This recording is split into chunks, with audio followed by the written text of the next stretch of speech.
Sabatismo. Erro nas interpretações proféticas. M.A. Maciel. Um estudo simplificado em forma de 10 perguntas e respostas sobre as interpretações errôneas que os fundadores da seita deram, com validação posterior da Sra. White às 2.300 tardes e manhãs de Daniel 8 e às 70 semanas de Daniel 9. E ele me disse, até 2.300 tardes e manhãs, e o santuário será purificado. Daniel 8:14. 70 semanas estão determinadas sobre o teu povo e sobre a tua santa cidade, para cessar a transgressão, e para dar fim aos pecados, e para expiar a iniquidade, e trazer a justiça eterna, e selar a visão e a profecia, e para ungir o Santíssimo. Daniel 9:4.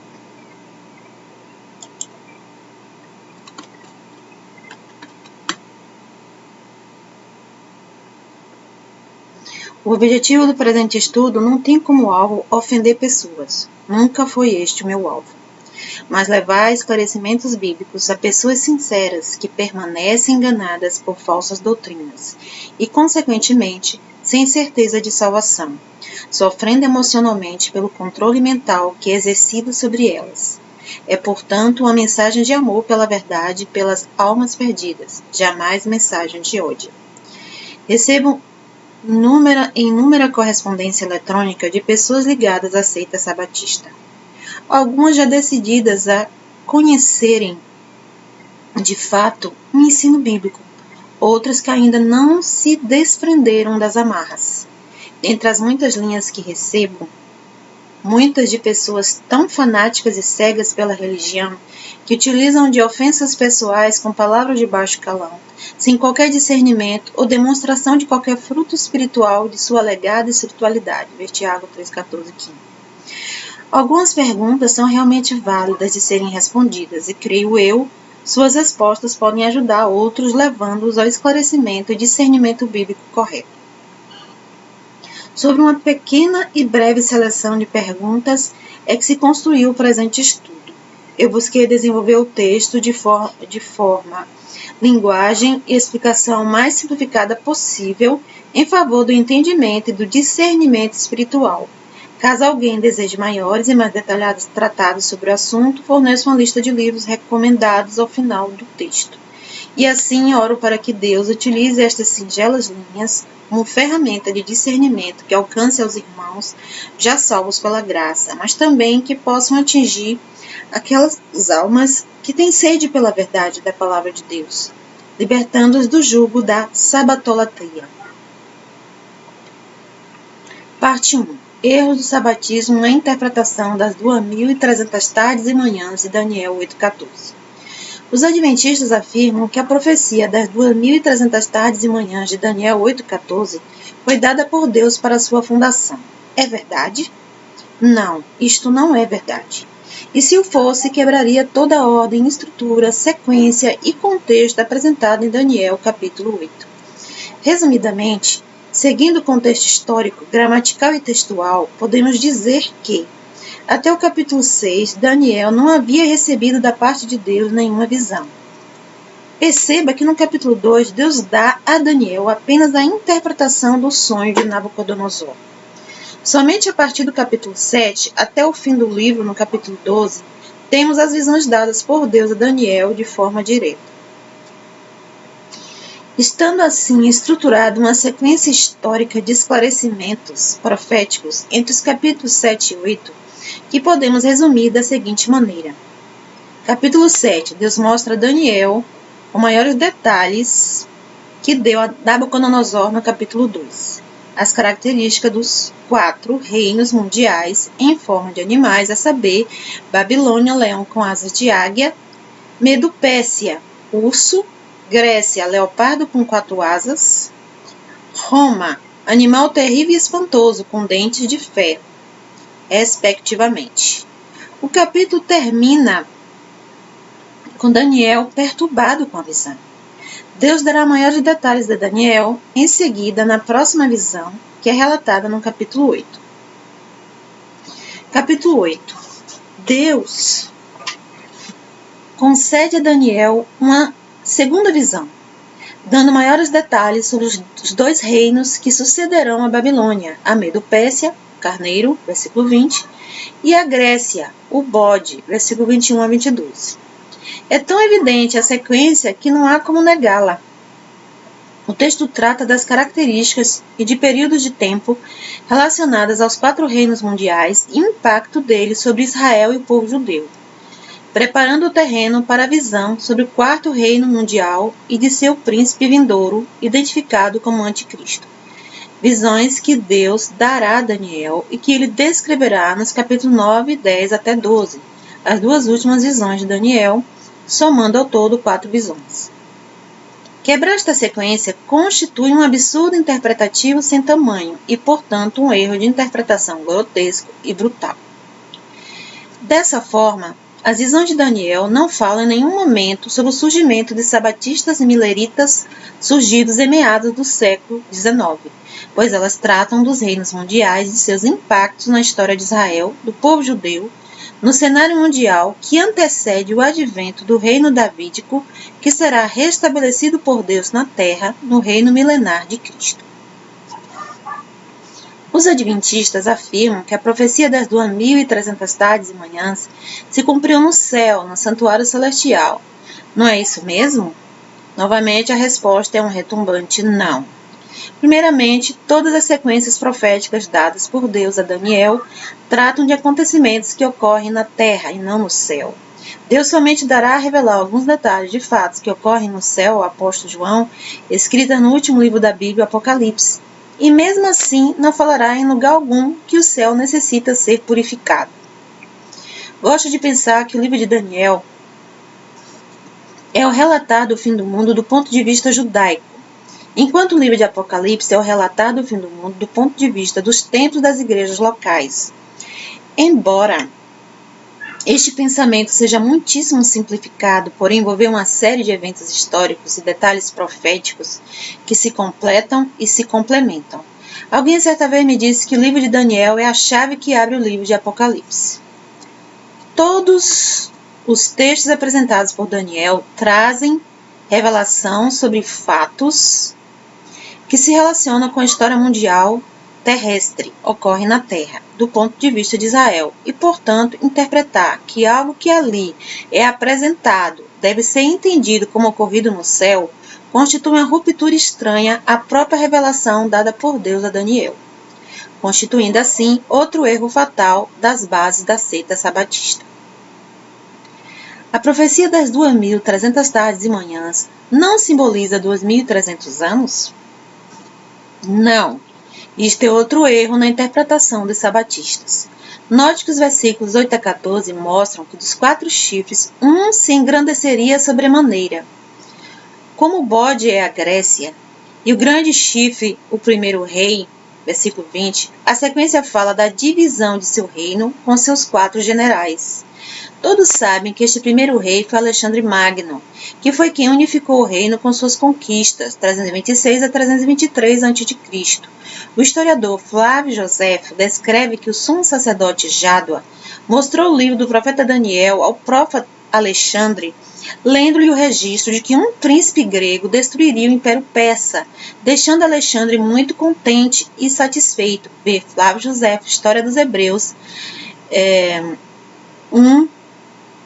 11:8. Os seus generais que dividiram o reino foram Cassandro, Macedônia e Grécia, Lisímaco, Ásia Menor, Trácia, Patagônia e o Ponto, Seleuco, Nicanor, Síria e Babilônia, e Ptolomeu Lago, Egito, Cirenaica e Arábia.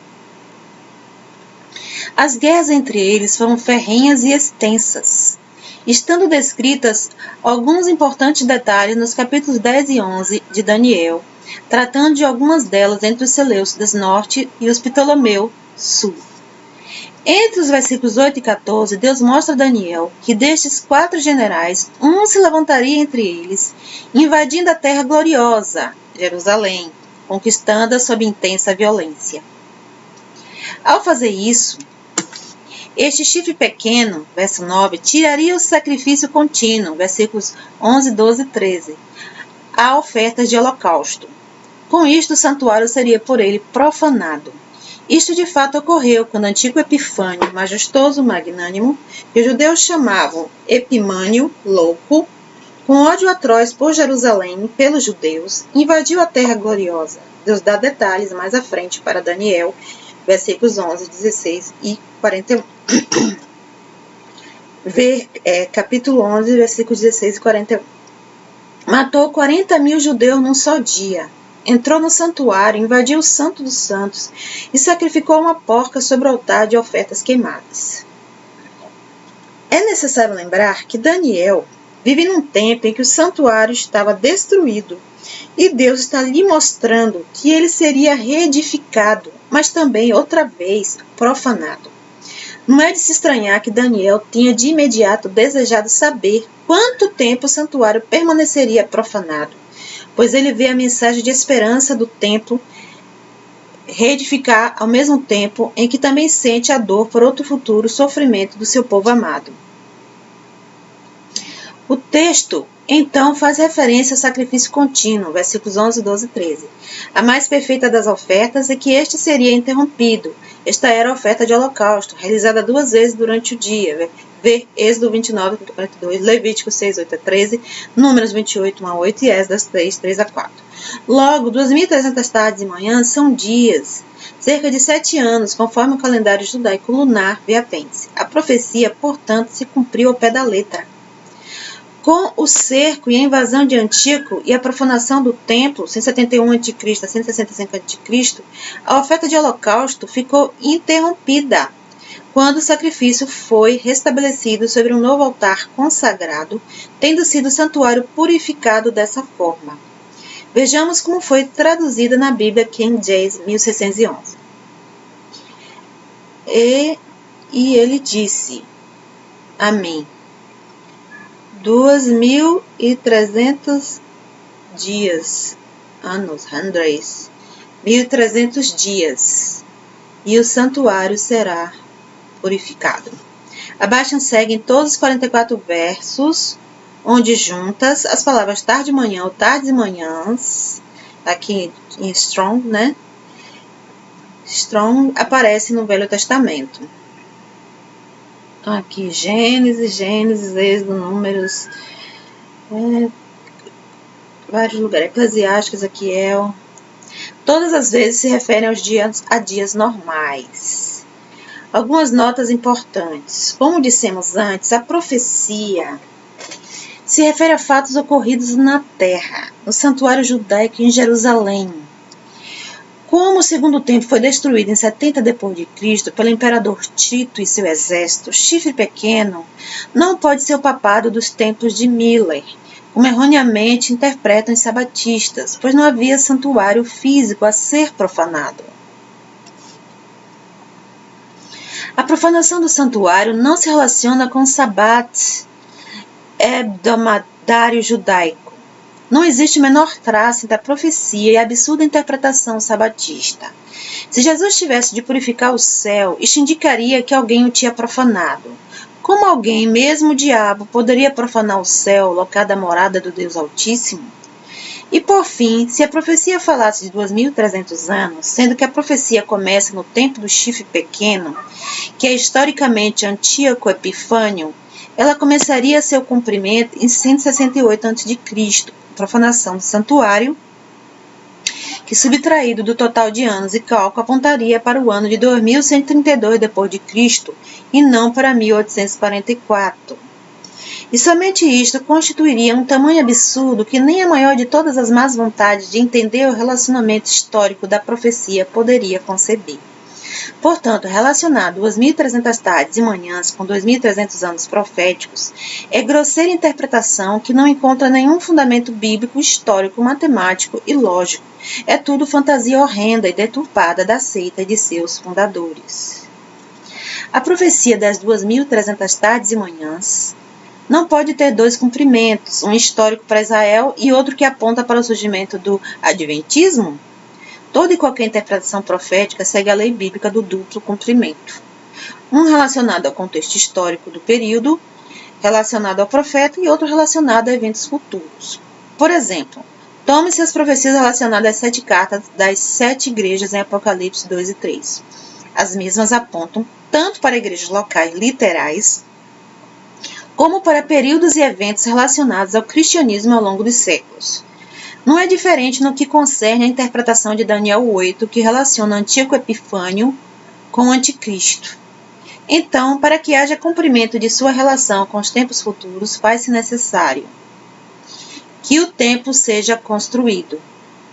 Isso somente se cumprirá na primeira metade da tribulação, quando o Anticristo reconstruirá o templo judaico. O sacrifício contínuo seja interrompido. Como já dissemos antes, esta era a oferta do holocausto, que ocorria 2 vezes durante o dia. Logo, para o seu cumprimento ocorrer, é necessário que este holocausto tenha sido restabelecido e que seja de fato interrompido pelo chifre pequeno. Trata-se de um evento ainda futuro.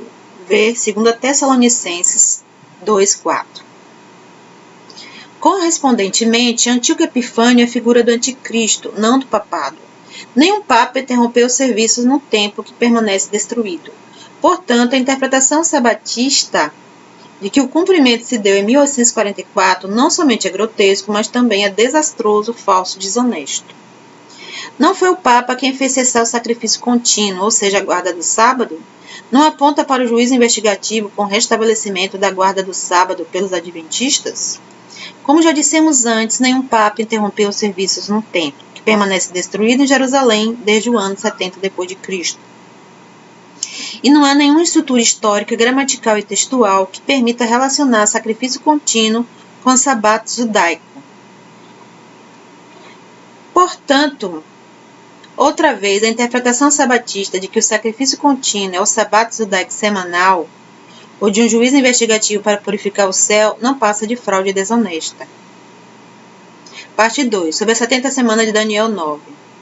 As 70 semanas subtraídas das 2.300 tardes e manhãs, para nós adventistas, apontam para 1844, conforme Miller e as visões dadas à Sra. White, o que prova que o cálculo adventista das 70 semanas está errado e que não se cumpriu em 1844.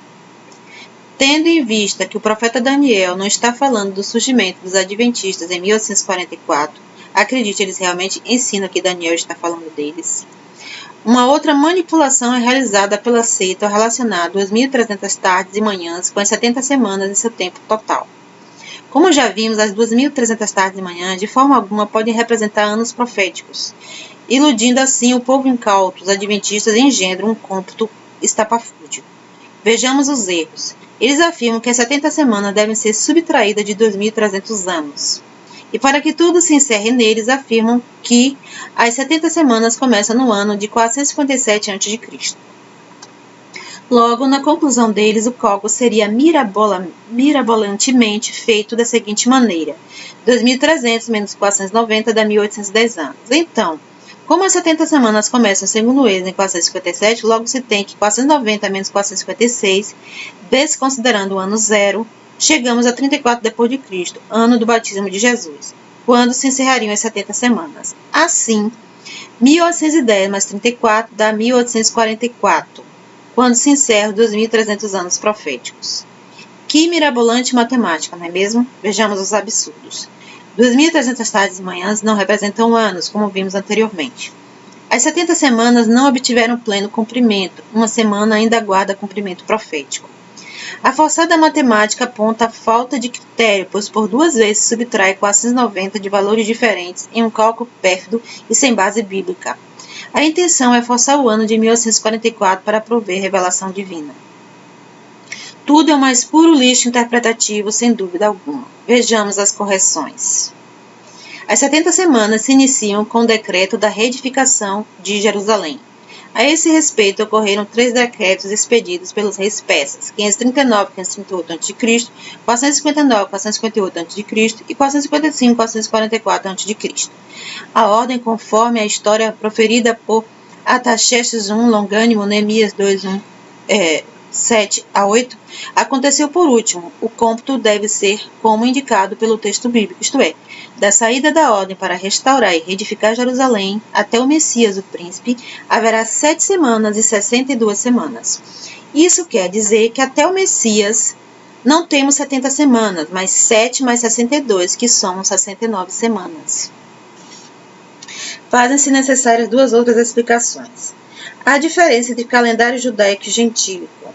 O calendário judaico é lunar, com anos de 354 dias, com meses de 30 dias e 29 dias. Faz-se necessário determinado períodos ou acréscimos do mês de Adar, 13º mês, para que se cubra as diferenças para menos, vê apêndice. O calendário gregoriano possui um atraso de 4 anos. Logo, o ano 33 da idade terrena de Jesus aconteceu no ano 29 depois de Cristo, quando ele foi crucificado, ou conforme o texto, cortado, versículo 26. Estas duas verdades são ignoradas pelos mirabolantes fundadores do Adventismo. Logo, muito mais simples é a matemática de Deus que a dos sabatistas. 445 a.C. mais 29 depois de Cristo é igual a 474 anos, retiradas as diferenças entre cômputos de calendários. Temos impressionantemente 469 anos aos 7 semanas, mais 62 semanas, igual a 69 semanas, dando o período exato em que o Messias seria morto. Aos seus erros grosseiros, os sabatistas somam a afirmação de que as 70 semanas terminam no batismo de Jesus, errando com o texto 3 vezes. Primeiro, falta uma semana no cômputo das 70 semanas. Segundo, que o texto aponta para o sacrifício, morte do Messias, mas não para seu batismo. Terceiro, que em 34 depois de Cristo, Jesus já havia subido ao céu. Que engodo sem tamanho! Observação. Mais adiante veremos que a última semana que aguarda cumprimento tem relação com o anticristo e os 7 anos da tribulação. As 70 semanas não falam do surgimento dos adventistas. Não apontam para o surgimento do movimento em 1844? Será que você não entende isso? Não, o texto é muitíssimo claro. E ele não fala a respeito do movimento milerita. Fala a respeito dos judeus e da historicidade de Israel. Observemos o que diz a Bíblia. 70 semanas estão determinadas sobre o teu povo e sobre a tua santa cidade. Sobre o teu povo indica o povo de Daniel, os judeus, e sobre a tua santa cidade indica a cidade de Jerusalém. Além disso, da lista de 6 eventos fornecida por Gabriel no versículo, apenas os 4 primeiros já se cumpriram, enquanto que as 2 últimas realizações da lista ainda permanecem aguardando cumprimento. E estas somente se realizarão com a vinda de Cristo para estabelecer seu reino milenar na terra, o restabelecimento do reino davídico prometido por Deus. Portanto, o texto trata do judeu de Jerusalém, de Israel. Não fala nem dos gentios e muito menos dos sabatistas. As 70 semanas começaram com a saída do povo para restaurar Jerusalém. Como você pode não entender isso? Não, como já vimos antes, e de acordo com as Sagradas Escrituras, elas se iniciaram com a saída do decreto e não com a saída do povo. Vale aqui ressaltar que é outro ponto ignorado pelo sabatismo o fato que ocorreram 3 retornos. O primeiro após o decreto de Ciro, 538 a.C., 42.370 hebreus seguiram Zorobabel a Jerusalém. Esdras 2,64. Muitos permaneceram nos desterros durante longos anos. Esdras é o chefe da segunda caravana de retorno, acompanhado de 1.750 judeus, seguiu para Jerusalém apenas no 7º ano de Artaxerxes da Pérsia, Esdras 7, 8 a 9. Portanto, 80 anos após a libertação primeira com Zorobabel. Neemias só obteve alforria no ano 20º de Artaxerxes, Neemias 2:1. 13 anos depois de Esdras, após os primeiros repatriados, e 142 anos depois da desolação de Jerusalém. Ora, a história nos mostra que o incêndio de Jerusalém ocorreu em 587 a.C., mas a ordem de sua reconstrução de fato apenas em 445 a.C. Logo é falso o cômputo sabatistas por mais estas razões, tornando nula sua interpretação fantasiosa. As 70 semanas terminam no batismo de Jesus, e já todas as semanas se cumpriram. Ou seja, o Senhor Jesus Cristo já fez aliança de uma semana, e ele já fez cessar o sacrifício e a oblação. Negar isso não é blasfêmia dos batistas? Outra vez, a lavagem cerebral ocasionada pela seita confere uma inversão da realidade, senão vejamos. Os sabatistas afirmam que o povo do príncipe que há de vir são os judeus. Assim, relaciona o príncipe do povo como sendo Jesus Cristo. Dessa forma, se o príncipe é Jesus Cristo, os sabatistas interpretam que é o Senhor Jesus Cristo que formou a aliança do versículo 27, sendo ele mesmo que na metade da semana fez cessar o sacrifício e a oblação. Que desastre! Aqui temos um verdadeiro abismo entre o cristianismo bíblico e a seita sabatista. Primeiro, segundo a interpretação teológica histórica, o povo que há de vir aponta para o povo romano e não para os judeus. Em segundo lugar, o príncipe não é o Senhor Jesus Cristo, mas o anticristo, pois o versículo usa claramente o termo Messias para identificar o Senhor Jesus Cristo, diferenciando assim entre os dois.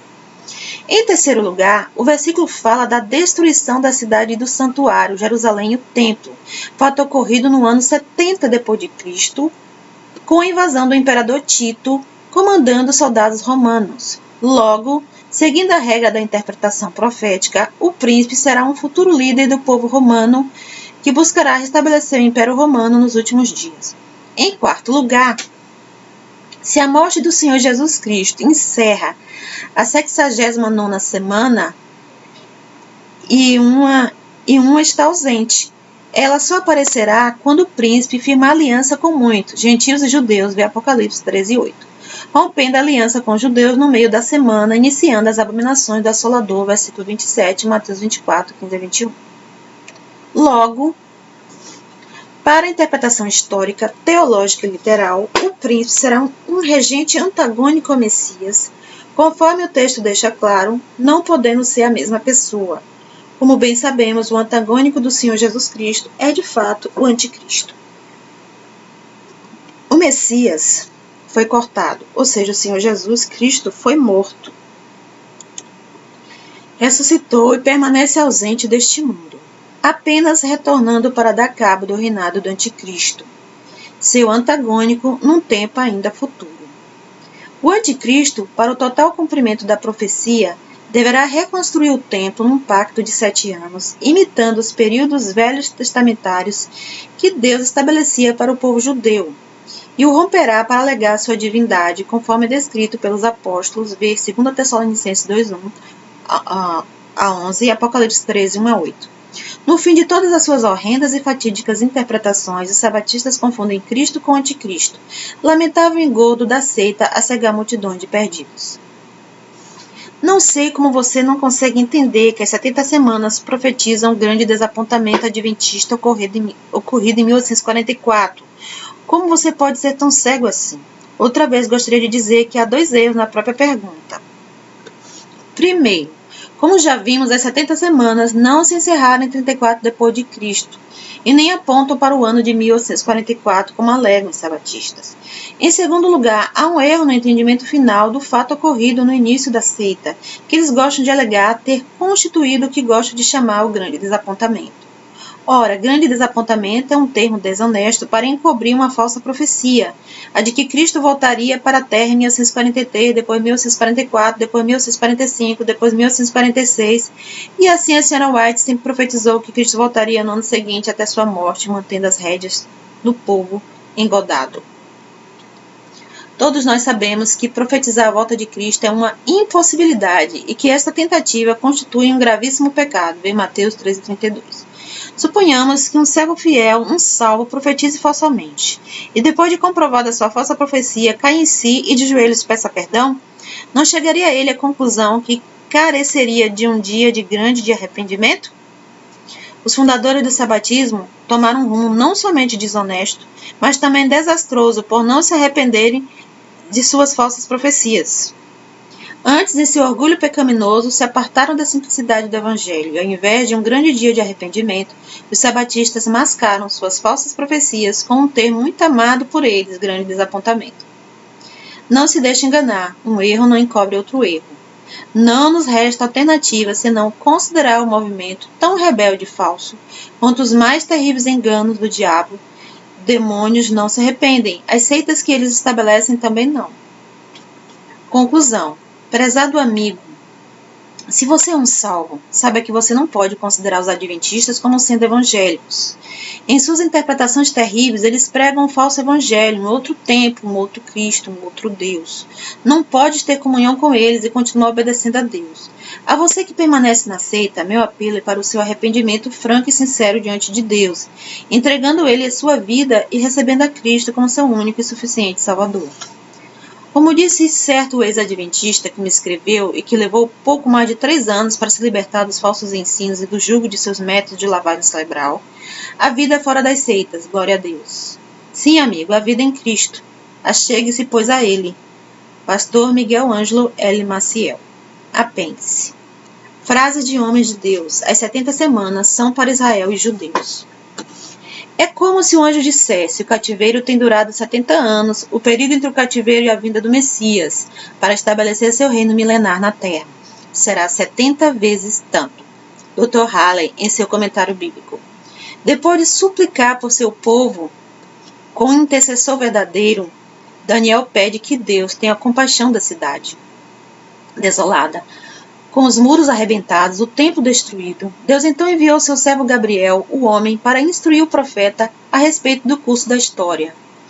Professor Antônio Mesquita, em seu estudo sobre o livro de Daniel. Tudo o que é descrito nesse capítulo não tem relação com a história mundial, com a história da igreja, mas trata exclusivamente de Israel e de Jerusalém. Nova Tillich, em seu tratado sobre Daniel e as perspectivas do futuro. Segundo o contexto, o propósito das 70 semanas é exclusivamente o povo de Israel e não a igreja, nem os gentios, explicou o pastor Jonas Xavier, grande erudito e estudioso das profecias bíblicas, o qual tive prazer de conhecer e ser aluno. A visão das 70 semanas é a resposta de Deus, versículo 21 a 23. Nesta visão, Deus revela a Daniel a programação temporal e os eventos que levarão ao estabelecimento do reino messiânico de Israel. A profecia tem a ver com teu povo, referindo-se ao povo de Daniel, os judeus, literalmente, e com tua santa cidade, referindo-se a Jerusalém, literalmente. David Cloud, em seu texto As 70 Semanas de Daniel. Foi dito a Daniel que Jerusalém e o templo seriam reconstruídos, mas numa época específica e com um propósito específico para o Messias, Arnold Froese, em seus estudos que buscam descomplicar as profecias de Daniel. Esta ordem, mandamento, é o princípio das 70 semanas, ou 490 anos, de John Gill. A data a partir da qual se contariam as 70 semanas foi a do decreto da reedificação de Jerusalém, versículo 25, Dr. H. Halley. O cronômetro divino que marca as 70 semanas para Israel começou a contar a partir do momento em que foi publicado o decreto que permitia aos judeus reconstruírem a cidade de Jerusalém. A segunda parte do versículo 25 é importante como complemento. Haverá 7 semanas e 62 semanas, provendo assim o primeiro intervalo no cômputo final das 70 semanas, Nova Tillich. Frisem-se os seguintes itens da frase: desde a saída da ordem, e não do final da obra de restauração, ou da saída do povo, para restaurar e para edificar Jerusalém, a cidade e o templo. Por conseguinte, o ponto inicial do cálculo deste período é o da saída desse decreto para a reedificação da cidade de Jerusalém. Dr. Aníbal Pereira dos Reis. Breve explicação sobre o calendário judaico. O calendário judaico é basicamente lunar, pois nele cada mês começa em uma lua nova, pois a palavra hebraica que é usada na Bíblia para significar mês é Chodesh, que significa lua nova, e vem da palavra Chadash, que significa novo. Pode ser considerado como o dia da lua nova, o dia em que ocorre a conjunção lunar, ou o dia seguinte ao em que ocorre a conjunção lunar. No entanto, o calendário judaico é também solar, pois em Êxodo 12:2 e em Êxodo 13:4, Deus ordenou que o primeiro mês do ano seja o mês de Aviv, e a palavra Aviv significa primavera, de modo que o primeiro mês do ano deve ser o mês que coincide com o início da primavera na terra de Israel, e as estações do ano são fixadas pelo movimento da terra em redor do sol. Portanto, o calendário judaico, que é o calendário bíblico, é um calendário misto, lunar e solar, em que os meses são marcados pelos movimentos da lua e os anos são marcados pelos movimentos do sol. O ciclo da Lua é de 29 dias, 12 horas, 44 minutos, 3 segundos, ou seja, aproximadamente 29 dias e meio. Por isso, no calendário judaico, os meses têm 30 dias e 29 dias alternadamente. Portanto, 12 meses, sendo 6 de 30 dias e 6 de 29 dias, dão um total de 354 dias. Como o ciclo do Sol é de 365 dias e 6 horas aproximadamente, então existe uma diferença de cerca de 11 dias entre o ano lunar e o ano solar. Para compatibilizar os meses lunares com o ano solar, essa diferença de cerca de 11 dias é compensada acrescentando-se em determinados anos um 13º mês de 30 dias. Este 13º mês é intercalado antes do mês de Adar e é chamado Adar Rishon, que significa Adar primeiro, e quando isto acontece, o mês de Adar passa a ser chamado Adar Sheni, que significa Adar segundo. Dessa forma, temos no calendário judaico anos de 12 e 13 meses. Bibliografia: Wood, Dr. Leon, A Profecia de Daniel. Balim, O Caos das Seitas. Mesquita, Estudo no Livro de Daniel. Halley, Manual Bíblico. Dr. Aníbal Pereira dos Reis, As Visões de Daniel. Norbert Litt, Perspectiva de Futuro. Arno Frodo, Descomplicando as Profecias de Daniel. Jonas Pessoa Xavier, O Fim Vem.